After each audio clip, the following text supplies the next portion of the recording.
Alright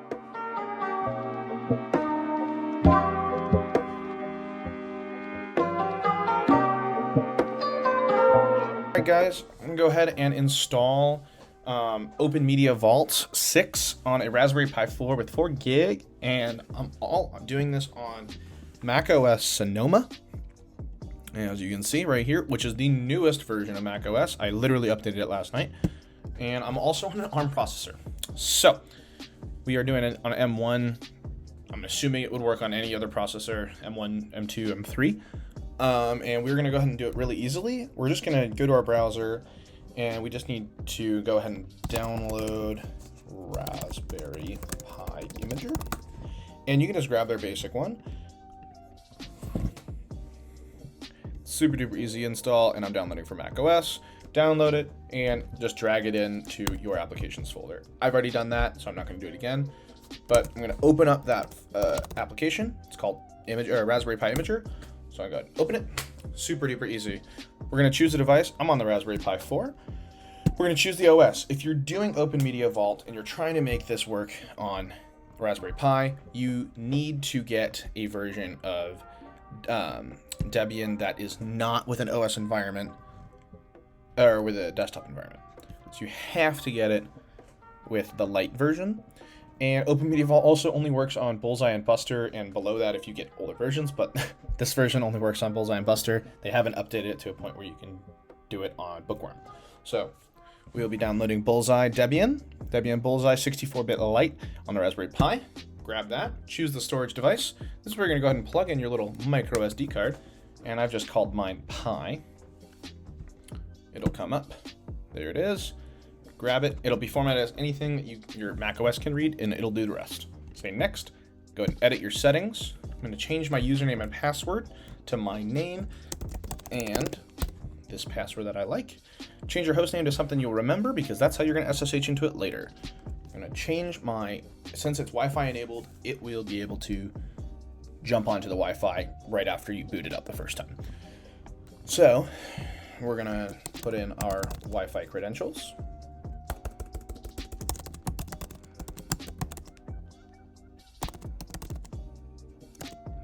Wow. There we go. Okay. And configure that, set that, and change it to my time zone. And like I said, make that something you'll remember. And then we're going to go to options, and I'm going to check all of those just so I know later. And then services. I'm going to enable SSH, and I'm going to go grab allow public key authentication only, and I'm setting that only authorized for me. So that's for me only to access my Raspberry Pi. And this is a previous key, but that doesn't exist anymore, so I have to actually regenerate it. And we're going to run SSH keygen like that, and it just generated a new key. Have you ever had a problem with your SSH keys not being generated? And the problem of it being is the fact that the button is grayed out or it's not grayed out. For example, if I run it and it's grayed out, I can't redo it. Here's how you fix that. An SSH key is actually generated in the background when you do that, and the way you'll fix that is very easily. You're just going to go into terminal window, and you're going to go ahead and cd : tilde / SSH, and then ls -al. So you're going to want to delete these two files. They were just created. It's really easy. rm id _ rsa, and then again rm id _ rsa.pub. Enter. I must have typed something wrong. Yeah, I did. ID. There we go. Done. Then we're going to say again ls al, and those two are gone. Boom. And if you notice, we're just going to go ahead and just grab it again. Next, edit settings, and we have to restart Imager. Totally fine. Restart the Imager, grab the device we want, or whatever we're doing. Next, edit settings, and you should be A-OK to run it again. And we're just going to say save. Don't touch anything else. Say yes. And all existing general storage, there's nothing on this, so we're just going to say yes. And then we will put in our administrator password to the computer. And I put in my password wrong. There we go. And there it is. So it's going to go ahead and write those files and make it a bootable drive for the Raspberry Pi.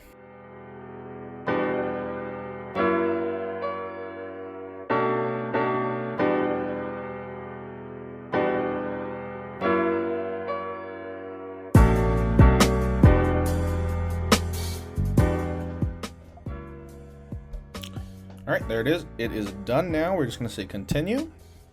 It ejected my drive, and we're just going to quit out of that and unplug my little dongle because I'm on a laptop.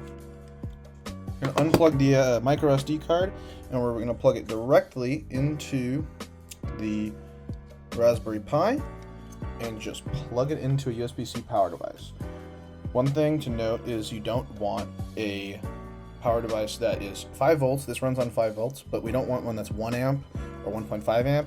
This one's 2 amps, and it can, according to Google, it runs on 3, but I'm running on 2 amps and not having a problem. So note that it might purposefully shut down if you're not running it on enough current. So we're just going to plug it in. I just plugged it in and it's lighting up now. And we're going to jump into a terminal window.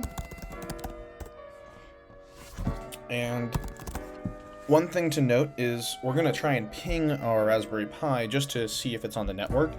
And it's going to take a minute or two for it to actually connect to the internet the first time around because it has to boot and work through its software. So we'll just try it out by saying ping, and this is where your host name is important. So mine was deladuck.local. And I'm probably going to come up with an error a few times. Yeah, so I came up with an error. It's 519 now, and I'm going to try it again at 520 just to see. We're just going to let it kind of do its thing over there. See if it connects to the network on its own. And I believe it's actually connected to the network now. We'll try it. Nope, still an error. It should come up almost immediately. Or it should ping almost immediately with some results for us if it's on the network. I'll just keep trying it.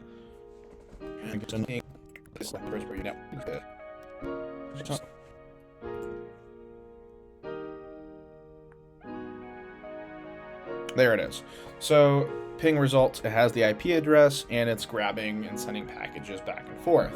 So we're just going to go ahead and Control C that, and that cancels that little process. Clear to make a new screen. Okay, great.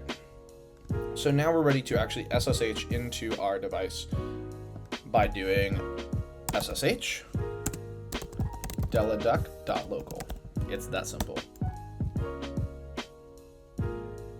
Okay, so I actually have to do a different thing because the key failed and I had a previous version. So I'm going to fast forward through this part. You might not have to do this part. It's really easy to fix this.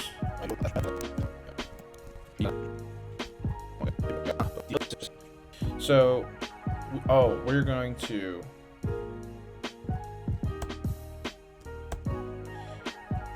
this deladuck.local. So that's what it is. There it is. And now, so I just typed in the old version. You might not run into this problem solely because you haven't accessed it before, but if you have, just go ahead and do that with your host name. And now we're going to go ahead and fix this by SSH deladuck.local. And that's solely because the key changed when I regenerated it in the imager. There we go. And I'm going to say yes, I do want to access it. And now we're inside of our Raspberry Pi. Now we actually get to start installing OpenMediaVault. We're just going to grab all of these right here. We're just going to say copy, right? Let's copy to the clipboard, paste it, and enter. And then just kind of let it do its processing. And this part's going to take maybe 10 minutes, and the next one's going to take maybe 20. So it's not the shortest process, but it's a lot of doing nothing. And it did say that it was all in. Let me just sudo apt update just because. Let me just run it one more time. upgrade. Great. It ran it just fine.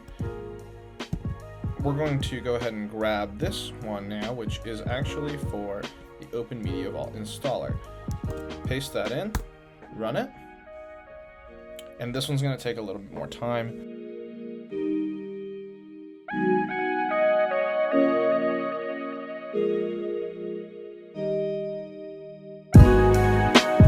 Okay, so I just finished installing OMV, and I know that because it says rebooting. One thing that's interesting about OMV5, or excuse me, OMV6 that I just installed, is that it actually disables the Wi-Fi capabilities of your Raspberry Pi, which is really annoying, and you might be wondering, it says rebooting right here. No, it reboots, but it will not actually access the internet.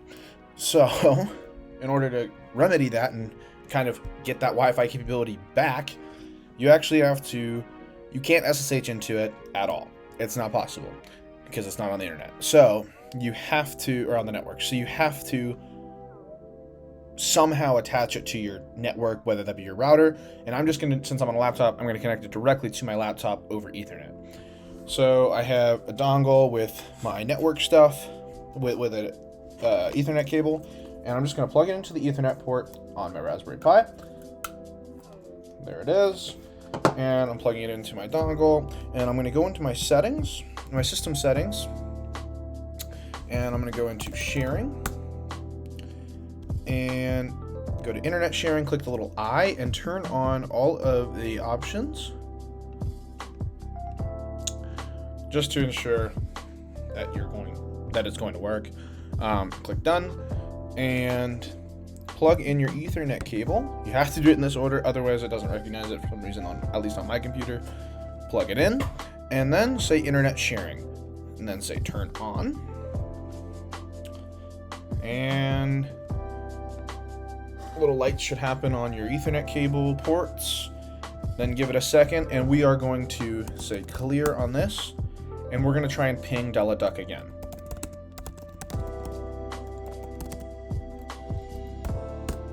And it's back on the network. So it's not Wi-Fi, it's Ethernet. So with this, now we actually have to go back and turn on the Wi-Fi capabilities of the Raspberry Pi. So we're going to go ahead and go to our browser again, and we're going to type in that host name, deladuck.local. deladuck.local, enter, and it should be OpenMediaVault server. So this is now your Raspberry Pi. You have to type in admin, and the default password is OpenMediaVault, which you will be able to change. Since I had a previous version, we're just going to do that. So I'm actually going to go ahead and change that password right now, just so I don't forget. So type in the new password and save. And the password has been updated. Great. So now we're actually going to go ahead and fix the Wi-Fi capabilities. So if we go to system, network, interfaces, notice it only says Ethernet here. We need Wi-Fi re-enabled on it, so we don't have to connect to it with Ethernet. So we'll just hit create Wi-Fi and select the device, and it should be WLAN 0. And then we're gonna re-input our network credentials for our home network. The SSID, and then the password for that network. Great. And then IPv4 is disabled, turn it to DHCP, and then IPv6, also turn it to DHCP. Don't worry about the advanced settings, and then just say save. There it is. Configuration. The way OpenMediaVault works is there's a lot of clicking, as you'll see in other tutorials. It still works that way. Configuration changes, say yes, and it's going to apply them. Okay, and the changes have been configured. So we're just going to go ahead and log out. Yes. And now we should be able to actually SSH into deladuck.local. And this is still going to be over an Ethernet connection. It's going to take the best one. And we should be able to just get right in. Yep, and we're in. Clear, just to get a new one. And we're just going to say sudo reboot. Or we can actually say ifconfig. And there's WLAN 0. If you did this earlier, you're probably not going to see WLAN 0. But that's because we just added it back in. So we're just going to say sudo reboot. And then you're going to lose the connection because the Raspberry Pi is rebooting. I'm just going to unplug my Ethernet cable from my computer and from the Raspberry Pi, because now it should be able to connect right back to the internet based on the credentials we just added in into the web interface. So if you notice, you try and reload deladuck or whatever it is, it's back on the network. It loaded right up, and I'm not connected to Ethernet. In fact, I can go ahead and turn off my internet sharing to prove it. Internet sharing is off, and I'm going to reload it again, and it just works. So I'm going to go ahead and put in the password that I just did, and we should be back in, no longer needing to SSH. Now it's all working through the WebUI. So now we're getting ready to actually configure our NAS drive to do TimeMachine Backup and also just to have a different folder. So the way we're going to actually do that is I'm going to do mine on just this 256 gigabyte little flash memory stick, and that's what I'm going to make into my NAS drive.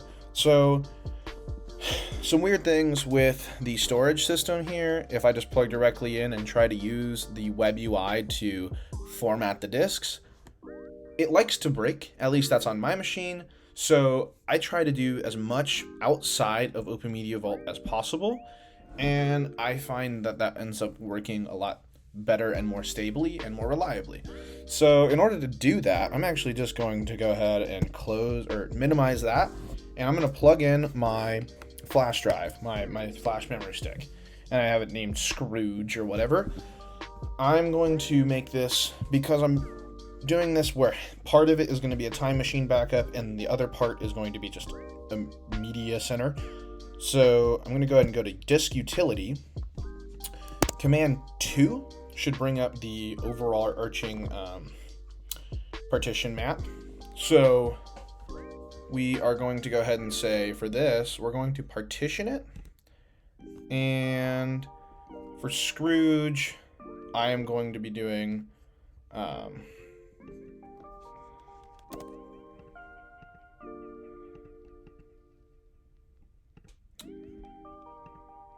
we go. Okay, so for part of it, I'm going to be doing APFS, or excuse me, I'm just going to be doing another exFAT drive. I don't know why it does this. So if I do APFS, I can add portion. All right, so I'm going to say a quarter roughly is going to be 1, and that one I'm going to do as exFAT, and I'm going to call it TimeMachine. Great. And this one over here, which is going to be exFAT, is going to be called media, I guess. Okay, great. So we got TimeMachine and media, and we're just going to say apply and partition. There's nothing on this drive that I know of. Yeah, there's nothing on this drive. So it's going to erase it all. Done.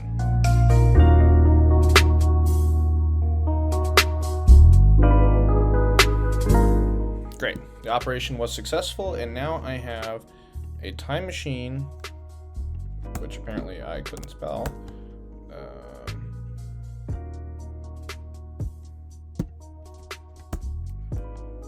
Maybe it's because there's too many characters. There we go. Now it's just TimeMachine. Great. And we have a media one, different sizes. Okay, so this is where it gets interesting. So with OpenMediaVault, it's running on your Raspberry Pi, which is running Linux. It's a version of Linux called Debian. And in order to have drives recognizable by your Linux system, it needs to be formatted as exFAT, which is why I formatted both of these as exFAT. So the one that matters to be, that needs to be exFAT, is going to be your media drive. So just to show, I'm going to put some media in it. Let's just call it videos, right? And I'll just grab a video, and we'll just go ahead and drop the video onto it. So now it's on my media drive. Great. So that's that. Then on my TimeMachine drive, I have nothing, but I want this to be a TimeMachine backup. However, TimeMachine only operates on APFS or macOS Extended Journaled format systems. However, if I erase those and make them that, it can be a TimeMachine backup, but it won't be able to be looked at and understood by Linux. In other words, by the Raspberry Pi. So we actually have to format it into a different thing that OpenMediaVault can understand, called Extended 4, or ext4, Extended FAT 4. So in order to actually get it there without using OpenMediaVault, like I said, if I tried that, it would break the software and you'd have to start over again. We're actually going to use a different installation of Linux. So I have a VM. You can do it through a couple of different options. In fact, you can install a desktop environment of Raspberry Pi and do it this way. And then once you've formatted your drives, then you'll erase that, and then you can start this process. But I'm just doing it because I have it. I'm going to run a Kali Linux installation of through Parallels. And the nice thing about this is it allows me to plug in my my drives into the VM. So if I hit Scrooge, which is what my original thing was called, I'm going to allow this, and there it is. So TimeMachine and Media are both shown up. The nice thing about Kali Linux as well is the fact that it already comes with an application called gparted, which we're going to use to set the partitions and format them properly for our Raspberry Pi NAS server. So we're going to go ahead and type in gparted up in the applications, and we're going to run it. I need my password. Authenticate. Great. So now it is going to open up the app, and if we grab this one, which was the version, the little drive that we have the EFI, and we have the TimeMachine, and then we have the exFAT. So the media we don't want to touch. This says, we're just going to let it load up here. There we go. So we don't want to touch the media one. We only want to touch the TimeMachine side of the partition. And in order to do that, we see that that's 58.81. So we're going to grab it. We're going to right click on it and say Format To, and we're going to grab ext4. That's it. ext4, and we're going to hit Apply All Operations. Are you sure you want to apply the pending operations? Editing your partitions has the potential to cause loss of data. You are advised to back up your data before proceeding. I'm going to say apply because there shouldn't be anything on that side of the drive, and we'll double check. It is very important that you should be backing up your data before you do any sort of formatting because things can go wrong. But nonetheless, we're going to still test it out anyways. Okay, completed operations, close. And it's that simple. Great.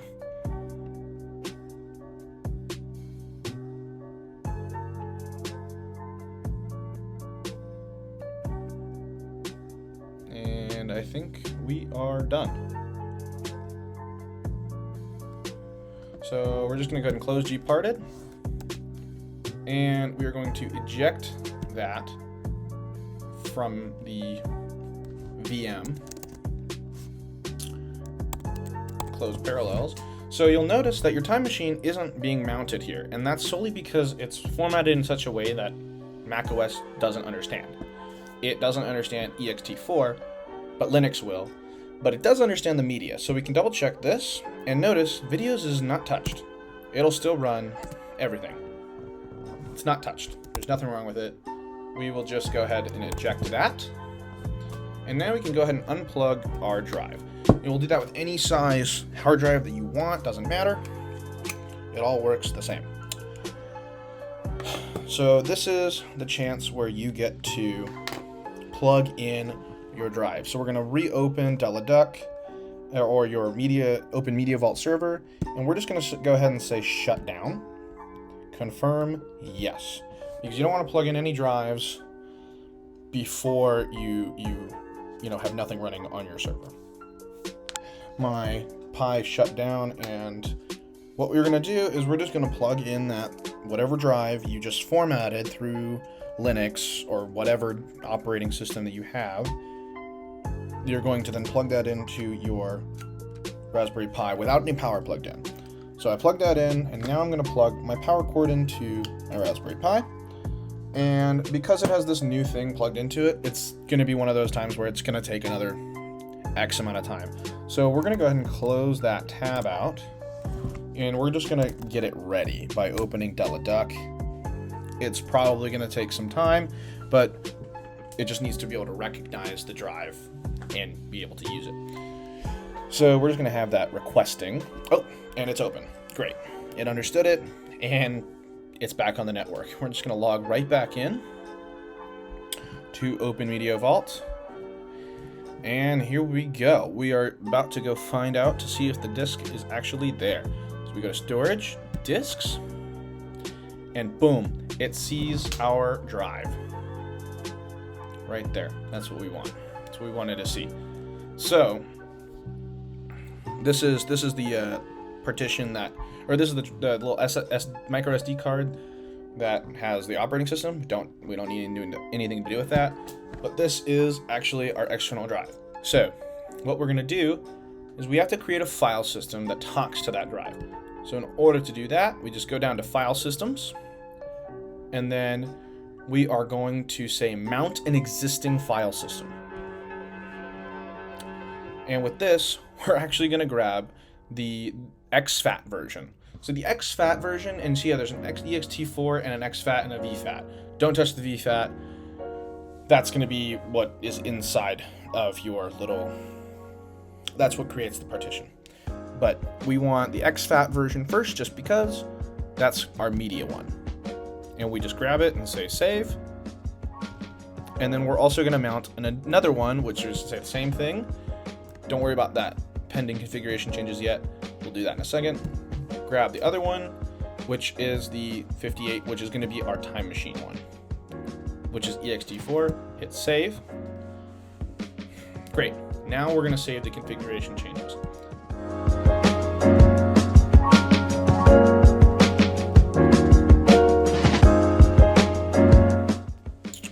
Okay, it just finished the configuration. It took a minute or two. It mounted the drives properly, and it's now in its system. We're good. So it says they're online, but they're not on the network yet, so don't get that confused. Now we actually have to create a shared folder that will be shown, that'll be up on our network. So we're going to go ahead and go to Shared Folders, and we have to create one. So we're going to create a shared folder with the name. For this one, we're going to call it Media, or no, we'll call it, because inside of it, we'll call it Media. That's fine. And the file system is actually going to be the media folder, or the media drive, which is this exFAT drive.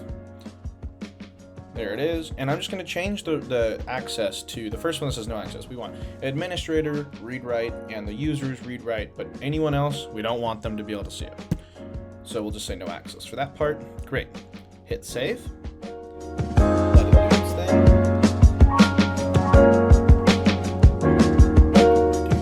Please wait. Okay, and you're going to get this error. I have been ignoring that error, and I've been associating with the fact that it's exFAT and not extended 4. So we're just going to say leave it. And we're going to make another shared folder, and we'll just say this first. Yes. Okay, great. So if we go to my shared folders, Okay, this gets confusing too. It looks like it says you haven't saved them, but you have. It just is noticing the fact that that screen is still open, and it's assuming that's data you want. You've already created it. Just say, yes, discard them, and there's your shared folder. We're going to create a second one, which is going to be for TimeMachine, and we're going to call it TimeMachine Backup. Great. And the file system is going to be the extended for one. So you're going to want to grab the one that you're going to be time machining, needs to be extended for. So that's this one. And we're going to do the same deal with the rights, administrator read write, users read write, others no access. Hit save. And again, you're going to want to apply the changes. Say yes. Oh, I didn't say yes. Say yes. Great, I did that one quickly. Now, this is where you're going to want to go down to your users. So a lot of people go to the next step, which is the services. No, we're going to go to the users first, and we're going to say groups, colon, which is set up originally in the PyImager. OpenMediaVault is smart enough to understand that that's going to be a group and a user. It's great. You can see this, select members. I don't have any other members in the group, but we'll just grab it, say shared folder permissions, and we're going to do read write for both of the shared folders. Say save, and there it is. Apply the configuration changes. There it is. So we're in groups. We're going to go to users. Do the same thing. We don't need to change anything about the users aside from the username and password. So we're going to come into here, colon, and the password is important because that's how we're actually going to log in. Otherwise, it won't have any way of logging in. So the way I did that is by grabbing my user, grabbing edit, and then I'm going to put in my password. The one that I'm going to actually sign in to access the drive. There we go. And that's it. Say save. That's an important one. And we're going to definitely want to change that or save that configuration. And then we actually have to allow access for this user to see the two shared folders or whatever shared folders we are giving them. Shared folders. So we're going to grab that and say shared folder permissions, read write for media and TimeMachine Backup. Save. And again, we're going to have to save the configurations. Save. Yes. Great. Did that. So nothing's on the network yet, but we have to put it on the network. We've done everything we can before putting it on the network. We're going to go to services. Then we go to SMB and CIFS. Then we go to settings. And we're going to change our work group just to the host name, just so it's fine. So if it's going to show up in any search query for clients, that's what it'll show up as. That's okay. I'm just calling it that. Don't change. I didn't need to change any of these settings aside from enabled. That's actually going to allow your server, your OpenMediaVault, to show up on the network. So we're going to enable it and say save. Great. Updated SMB and CIFS settings. Hit apply. Yes. Great.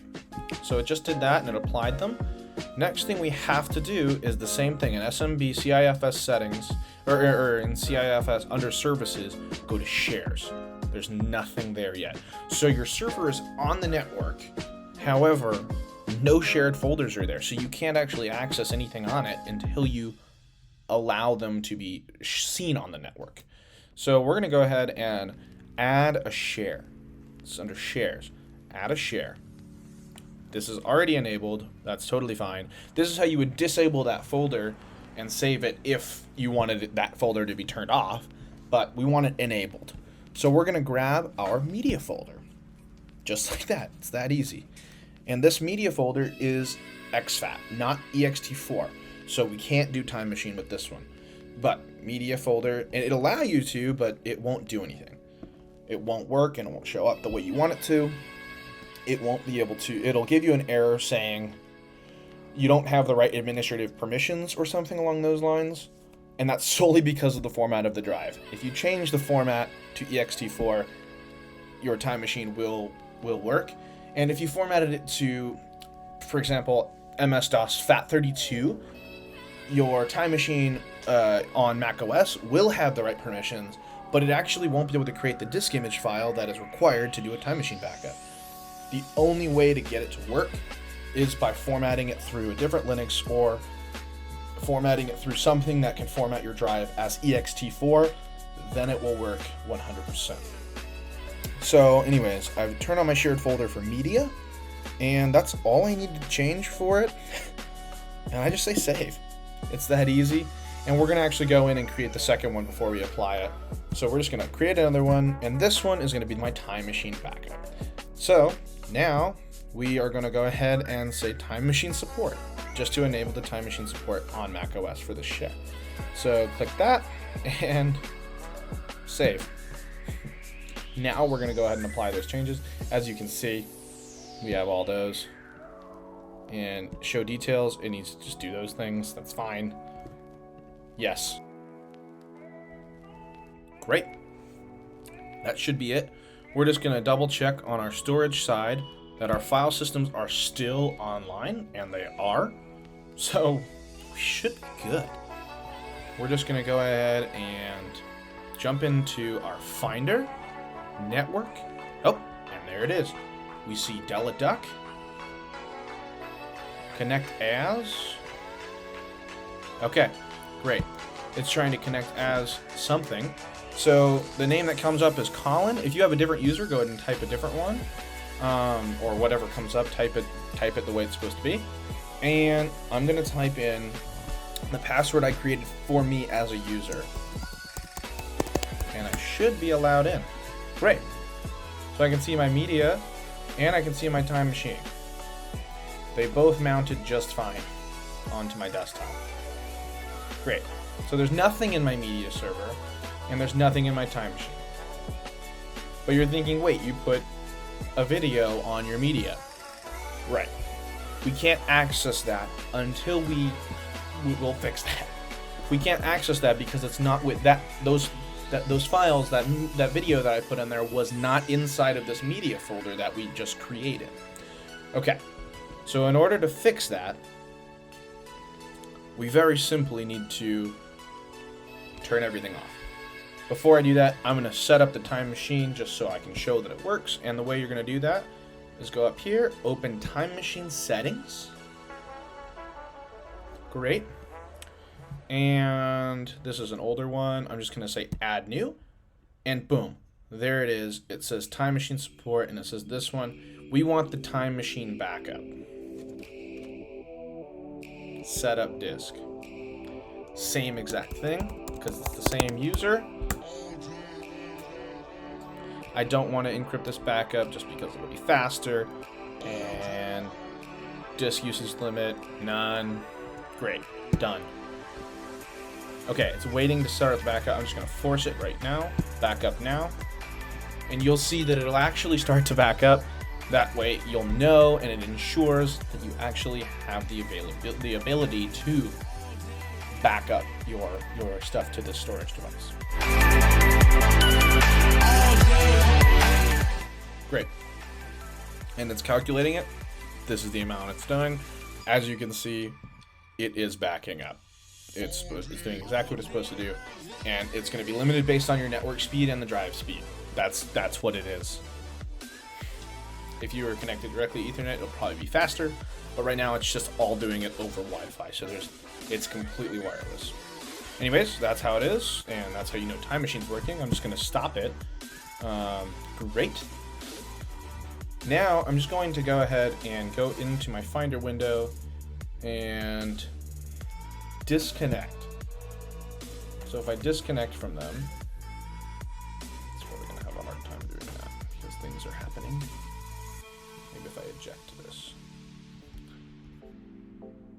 Great. Back a couple seconds later. Now what we're going to do is we're going to actually go back into our OpenMediaVault, and we're going to say shut down.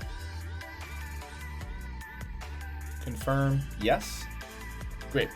Give it a couple seconds. It's going to shut down your Raspberry Pi. And it's shut down. Great. Unplug it from power. Okay, so I'm going to show you how to fix the problem we had a second ago. It wasn't a problem, it was expected, of why couldn't I access that video I put on there previously in the media folder, and that's because it's not in the shared folder. So we're just going to go ahead and plug in that drive to my laptop now, and again, we're not going to see that TimeMachine Backup because it's a different format. But if I open the media, notice there's media, there's nothing in it, but videos still has that in there. So literally all you have to do is put your videos folder into the media folder, and now it'll show up on a share when you plug it back in. So I'm just going to eject the media drive. Simple as that. Unplug it. And now we're just going to plug that back into our Raspberry Pi. And plug the Raspberry Pi back into power. Give it a couple seconds to boot up.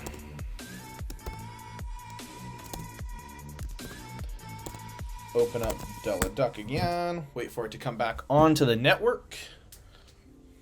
And that way we'll know. Once it's on the network, this will load, so it'll be totally fine.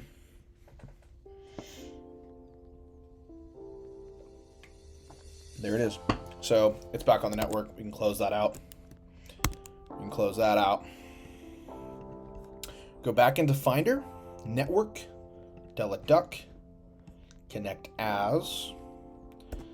You might get that error a couple times. It's just trying to get onto the network right now. Let's see if this is... The server may not exist. Unavailable at this time. Check the server name. Yeah, okay. So one thing we can force it to do is if you keep getting this problem, if you hit Command K or you go connect to server within a Finder, SMB local, whichever your host name is, .local, I'll just try and connect to that. Boom, there you go. Selected volumes you want to mount. I'm going to grab both and say OK. So I've mounted both now. And if I say backup now, I'm going to open TimeMachine and it's going to see I'm saying backup now. It's trying to back up to the TimeMachine Backup, which is awesome. And my media, videos, and there it is. That's that video I placed in there, and it can be any media things you want. It's read and write, so I'm reading it right now, and I can write to it as well. So in order to actually write to it, like you are doing on this one over here, we actually have to,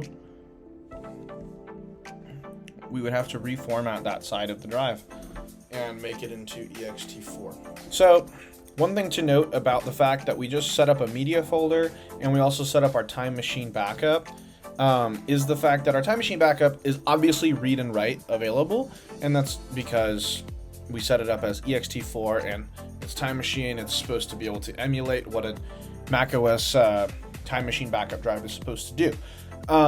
One thing about the exFAT, the media drive, is it's not write. You don't have the write privileges. Even if you've given the write privileges over in OpenMediaVault, you can't actually write to it over the network. You can write to it, obviously, if you plug it directly into your computer, but you can't write to it over the network. With that, I'm going to now show you how I can disable those shares and actually dismount those drives through this WebUI. It gets a little confusing, and some people don't always understand it. So first thing you're going to want to do is by going to Services, SMB, and go to Shares.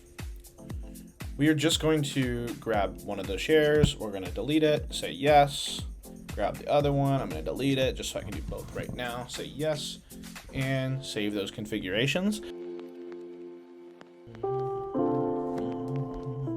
There it is. And I'm just going to go ahead and go to my settings, and I'm just going to disable it so nothing can show up on the network right now. It'll be totally fine. Great. Next thing, you're literally going to want to go backwards. So we have to go to users, and we can go users, change the permissions, and you're going to turn off the permissions. You have to literally delete any references to those shares in order to dismount those drives. So media and TimeMachine Backup, those are the shares. Save that. We're going to go to groups. Same thing. Read, write. We're going to turn them off. Save. All right, and save those changes. Great. Now we're going to go into storage, shared folders. Now we can actually delete those shared folders. No, it will not touch. Oh, see, I just saw it in the background. Those 2 drives disappeared because they're off the network. So this will not touch any data on any of those drives. It will not delete them. It's literally just deleting the idea, the reference of those folders in which they are shared. So media, I'm going to delete, yes. TimeMachine, delete, yes. And I can also show you that those 2 still exist. Great. Now that's in shared folders. We're going to go up the chain to file systems. Look, now we can unmount these drives. So we're just going to sit unmount to both of them. Whatever partitions you want to be unmounting, doesn't really matter. The drive will still be seen under disks. Yes, great. And then we're going to apply those changes.